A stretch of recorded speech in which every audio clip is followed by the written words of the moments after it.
this is Linda Lysakowski with today's quick tip. And our question today is from a development officer who asked, what should I be measuring in my development office and how should I be measuring it? Well, the short answer to that is there's so much you should be measuring. First of all, let's start with special events. Measure not only the gross income and the net income. Believe it or not, there are some people who don't even track that. They only look at their gross income, but also look at things like the amount of volunteer hours, the staff time involved in putting on that event.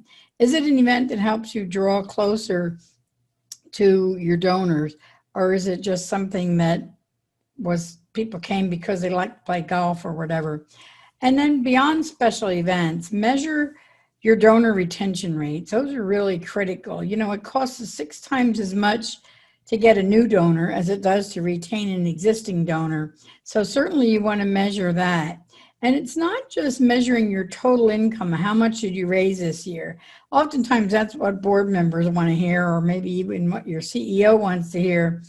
But measure how much money came from each component. How much did you raise from businesses? How much from individuals? How much from foundations? Measure your grants. How many did you write? How many were funded? Did you do anything about the ones that weren't funded? Did you try to find out why and what you could be doing better? So there's a million things. I could go on with things to measure, but the important thing is how you measure things. Don't wait till the end of the year and use what we call trailing indicators. It's too late to fix something if it already happened, but measure things consistently throughout. Look at your programs as they're being held. Look at every special event when you hold it. Do a post-mortem after the event. And if it didn't make money or it didn't achieve your ends, then don't plan to do it again next year. Look for something different to do.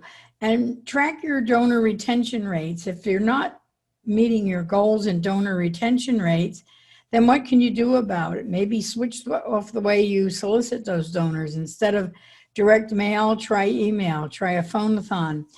Do some things while you're in the process of doing your development. Don't wait till the end of the year, because then it's too late to change things. You can't change the facts that already happened.